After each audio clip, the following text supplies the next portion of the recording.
This episode of the Dirtbag Diaries is brought to you by Patagonia, makers of high-quality clothing and gear for outdoor sports, world travel, and daily lives lived in harmony with nature. Visit them on the web at patagonia.com.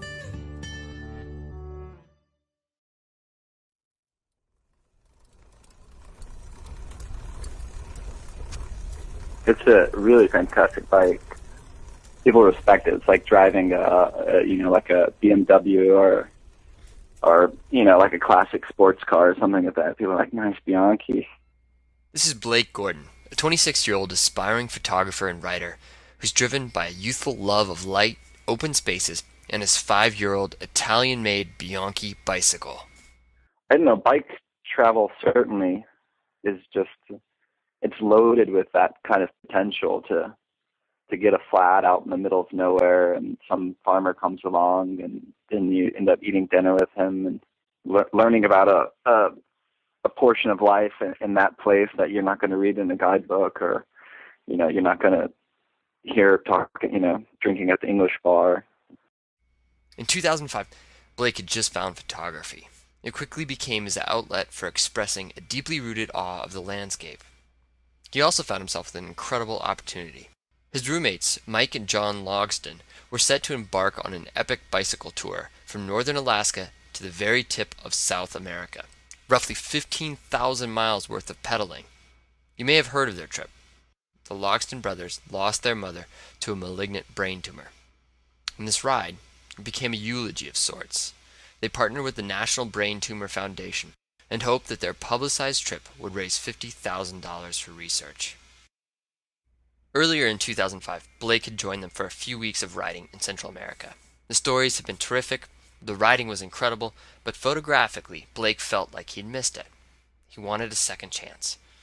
Now he was going to get the chance to join Mike and John for their final 2,500-mile push through Chile and Argentina. He wanted to get the one defining shot that had eluded him before, an image that conveyed the very essence of the brothers' journey. The funny thing is that without ever having set foot on the South American continent, Blake already knew what that photograph would look like. Before he even touched down in Santiago, Chile, he had taken this photo in his mind. Well, like what I envisioned was a pretty classic, just like out there in the open. South America is a pretty rugged place, and particularly in Patagonia, it's like the Andes are there and the open steppe. But I had this picture of two guys biking in this open, raw landscape with beautiful light, and just to kind of conjure up that riding off into the wild open lands. It was almost like a math equation. Plug 2,500 miles of pedaling into a raw and lonesome landscape, add a few friends, and Blake was bound to get the shot of a lifetime. It's something every young, aspiring photographer dreams about. It's that same motivation that pushes young skiers deep into foreboding mountain ranges, or that drives aspiring climbers to Yosemite.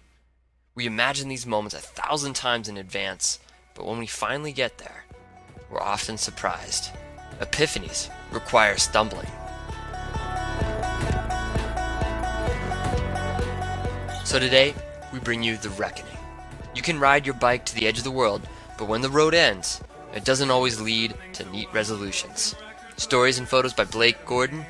I'm Fitzcahall, and you're listening to the Dirtbag Diaries.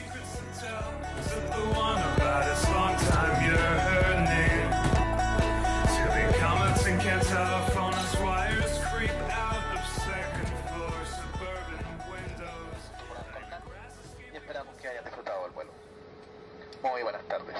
Ladies and gentlemen, Captain speaking again. And before we begin, I want to send to Santiago. In mid-July, Blake left the blazing heat of his home in Austin, Texas, packed the Bianchi, his bike trailer, winter clothes, and camera gear, and left for Chile. Blake's first challenge would be to find Mike and John, who were accompanied by videographer Nate Alejo. The short story is that I took a red-eye flight from Austin at maybe 700 feet above sea level, arrived in Santiago at 7 a.m., to sunbreaking through the smog. They had to take off the previous day because the pass going over into Argentina was open. It's a very volatile pass, closing with snowfall one day, opening the next. So they took off when the chance was available. That meant our communication was really limited. Hopefully we would meet en route. If not, we would convene in Mendoza, several hundred kilometers from Santiago and on the other side of the Andes. I was hoping to sight them on the road and then get situated at the next small town. I jumped for the first ride I could arrange to Mendoza. It was a collective taxi with 4 other elder Chileans. We settled in for the 7-hour drive to Mendoza. After dozing off briefly, I began scouring the road for cyclists. I had my doubts, but then spotted some greasy-looking traveler in all black, talking to truckers at a pullout on the side of the ascending road. Sure enough, it was Mike, and the guys were just up ahead. I called for the cab driver to stop, and then realized I had everything I needed. No need to go for the next small town. Out came my bag and a cardboard box of the bike. Gifts of peanut butter were distributed, and then we assembled the bike and trailer.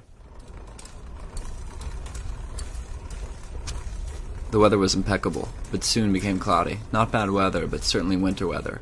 As we ascended, snow covered the ground. We continued upward and stopped for the night in Portillo, an international ski resort on the Chilean side, just 3 kilometers from the border. I went from 100-and-something degrees at 700 feet in Austin the previous afternoon to cycling up to about 10,000 feet and 20 degrees with 4-foot snowbanks in the Andes the following afternoon. A welcomed return.